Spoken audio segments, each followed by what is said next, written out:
Fairy Tales by the Brothers Grimm. The Golden Bird. A certain king had a beautiful garden, and in the garden stood a tree which bore golden apples. These apples were always counted, and about the time when they began to grow ripe, it was found that every night one of them was gone. The king became very angry at this and ordered the gardener to keep watch all night under the tree. The gardener sent his eldest son to watch, but about 12 o'clock he fell asleep, and in the morning another of the apples was missing. Then the second son was ordered to watch, and at midnight he too fell asleep, and in the morning another apple was gone. Then the third son offered to keep watch, but the gardener at first would not let him, for fear some harm should come to him. However, at last he consented, and the young man laid himself under the tree to watch. As the clock struck 12, he heard a rustling noise in the air, and a bird came flying that was of pure gold. And as it was snapping at one of the apples with its beak, the gardener's son jumped up and shot an arrow at it. But the arrow did the bird no harm. Only it dropped a golden feather from its tail, and then flew away. The golden feather was brought to the king in the morning, and all the council was called together. Everyone agreed that it was worth more than all the wealth of the kingdom. But the king said, "One feather is of no use to me. I must have the whole bird." Then the gardener's eldest son set out and thought to find the golden bird very easily. And when he had gone but a little way, he came to a wood, and by the side of the wood he saw a fox sitting. So he took his bow and made ready to shoot at it. Then the fox said, "Do not shoot me, for I will give you good counsel. I know what your business is, and that you want to find the golden bird. You will reach a village in the evening, and when you get there you will see 2 inns opposite to each other, one of which is very pleasant and beautiful to look at. Go not in there, but rest for the night in the other, though it may appear to you to be very poor and mean." But the son thought to himself, "What can such a beast as this know about the matter?" So he shot his arrow at the fox, but he missed it, and it set up its tail above its back and ran into the wood. Then he went his way, and in the evening came to the village where the 2 inns were, and in one of these were people singing and dancing and feasting, but the other looked very dirty and poor. "I should be very silly," said he, "if I went to that shabby house and left this charming place." So he went into the smart house, and ate and drank at his ease, and forgot the bird and his country too. Time passed on, and as the eldest son did not come back, and no tidings were heard of him, the second son set out, and the same thing happened to him. He met the fox, who gave him the good advice, but when he came to the 2 inns, his eldest brother was standing at the window, where the merrymaking was, and called to him to come in, and he could not withstand the temptation, but went in and forgot the golden bird and his country in the same manner. Time passed on again, and the youngest son too wished to set out into the wide world to seek for the golden bird, but his father would not listen to it for a long while, for he was very fond of his son, and was afraid that some ill luck might happen to him also, and prevent his coming back. However, at last it was agreed he should go, for he would not rest at home, and as he came to the wood he met the fox, and heard the same good counsel, but he was thankful to the fox, and did not attempt his life as his brothers had done. So the fox said, "Sit upon my tail, and you will travel faster." So he sat down, and the fox began to run. And away they went over stock and stone so quick that their hair whistled in the wind. When they came to the village, the son followed the fox's counsel, and without looking about him, went to the shabby inn and rested there all night at his ease. In the morning came the fox again and met him, as he was beginning his journey, and said, "Go straight forward till you come to a castle, before which lie a whole troop of soldiers, fast asleep and snoring. Take no notice of them, but go into the castle and pass on, till you come to a room where the golden bird sits in a wooden cage. Close by it stands a beautiful golden cage, but do not try to take the bird out of the shabby cage and put it into the handsome one, otherwise you will repent it." Then the fox stretched out his tail again, and the young man sat himself down, and away they went over stock and stone till their hair whistled in the wind. Before the castle gate, all was as the fox had said. So the son went in and found the chamber where the golden bird hung in a wooden cage, and below stood the golden cage, and the 3 golden apples that had been lost were lying close by it. Then thought he to himself, "It will be a very droll thing to bring away such a fine bird in this shabby cage." So he opened the door and took hold of it and put it into the golden cage. But the bird set up such a loud scream that all the soldiers awoke, and they took him prisoner and carried him before the king. The next morning the court sat to judge him, and when all was heard, it sentenced him to die, unless he should bring the king the golden horse, which could run as swiftly as the wind, and if he did this, he was to have the golden bird given him for his own.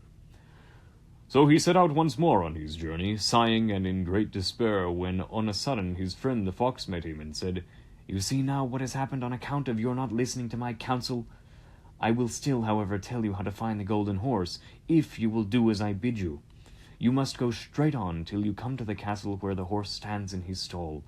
By his side will lie the groom fast asleep and snoring. Take away the horse quietly, but be sure to put the old leathern saddle upon him, and not the golden one that is close by it." Then the son sat down on the fox's tail, and away they went, over stock and stone, till their hair whistled in the wind. All went right, and the groom lay snoring, with his hand upon the golden saddle. But when the son looked at the horse, he thought it a great pity to put a leathern saddle upon it. "I will give him the good one," said he. "I'm sure he deserves it." As he took up the golden saddle, the groom awoke and cried out so loud that all the guards ran in and took him prisoner. And in the morning he was again brought before the court to be judged, and was sentenced to die. But it was agreed that if he could bring thither the beautiful princess, he should live, and have the bird and the horse given him for his own. Then he went his way, very sorrowful, but the old fox came and said, "Why did you not listen to me? If you had, you would have carried away both the bird and the horse. Yet I will once more give you counsel. Go straight on, and in the evening you will arrive at a castle. At 12 o'clock at night the princess goes to the bathing house. Go up to her and give her a kiss, and she will let you lead her away. But take care you do not suffer her to go and take leave of her father and mother." Then the fox stretched out his tail, and so away they went over stock and stone till their hair whistled again. As they came to the castle, all was as the fox had said, and at 12 o'clock the young man met the princess going to the bath, and gave her the kiss, and she agreed to run away with him, but begged with many tears that he would let her take leave of her father. At first he refused, but she wept still more, and fell at his feet, till at last he consented. But the moment she came to her father's house, the guards awoke, and he was taken prisoner again. Then he was brought before the king, and the king said, "You shall never have my daughter unless in 8 days you dig away the hill that stops the view from my window." Now this hill was so big that the whole world could not take it away, and when he had worked for 7 days and had done very little, the fox came and said, "Lie down and go to sleep. I will work for you." And in the morning he awoke, and the hill was gone. So he went merrily to the king and told him that now it was removed, he must give him the princess. Then the king was obliged to keep his word, and away went the young man and the princess. And the fox came and said to him, "We will have all 3, the princess, the horse, and the bird." "Ah," said the young man, "that would be a great thing, but how can you contrive it?" "If you will only listen," said the fox, "it can be done. When you come to the king and he asks for the beautiful princess, you must say, 'Here she is.' Then he will be very joyful, and you will mount the golden horse that they are to give to you, and put out your hand to take leave of them.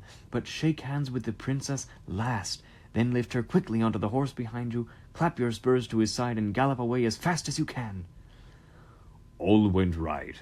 Then the fox said, "When you come to the castle where the bird is, I will stay with the princess at the door, and you will ride in and speak to the king. And when he sees that it is the right house, he will bring out the bird, but you must sit still and say that you want to look at it, to see whether it is the true golden bird. And when you get it into your hand, ride away." This too happened as the fox said. They carried off the bird, the princess mounted again, and they rode on to a great wood. Then the fox came and said, "Pray kill me, and cut off my head. and my feet." But the young man refused to do it. So the fox said, "I will at any rate give you good counsel. Beware of two things: ransom no one from the gallows, and sit down by the side of no river." Then away he went. "Well," thought the young man, "it is no hard matter to keep that advice." He rode on with the princess till at last he came to the village where he had left his two brothers, and there he heard a great noise and uproar, and when he asked what was the matter, the people said, "Two men are going to be hanged." As he came nearer, he saw that the two men were his brothers, who had turned robbers. So he said, "Cannot they in any way be saved?" But the people said, "No, unless he would bestow all his money upon the rascals and buy their liberty." Then he did not stay to think about the matter, but paid what was asked, and his brothers were given up, and went on with him toward their home. And as they came to the wood where the fox first met them, it was so cool and pleasant that the two brothers said, "Let us sit down by the side of the river and rest a while to eat and drink." So he said, "Yes," and forgot the fox's counsel, and sat down on the side of the river, and while he suspected nothing, they came behind and threw him down the bank, and took the princess, the horse, and the bird, and went home to the king, their master, and said, "All this have we won by our labor." Then there was great rejoicing made, but the horse would not eat, the bird would not sing, and the princess wept. The youngest son fell to the bottom of the river's bed. Luckily it was nearly dry, but his bones were almost broken, and the bank was so steep that he could find no way to get out. Then the old fox came once more and scolded him for not following his advice. Otherwise no evil would have befallen him. "Yet," said he, "I cannot leave you here, so lay hold of my tail and hold fast." Then he pulled him out of the river and said to him as he got upon the bank, "Your brothers have set watch to kill you if they find you in the kingdom." So he dressed himself as a poor man and came secretly to the king's court, and was scarcely within the doors when the horse began to eat and the bird began to sing, and the princess left off weeping. Then he went to the king and told him all his brothers' roguery, and they were seized and punished, and he had the princess given to him again, and after the king's death he was heir to his kingdom. A long while after, he went to walk one day in the wood, and the old fox met him, and besought him with tears in his eyes to kill him, and to cut off his head and feet. And at last he did so. And in a moment the fox was changed into a man, and turned out to be the brother of the princess, who had been lost a great many, many years.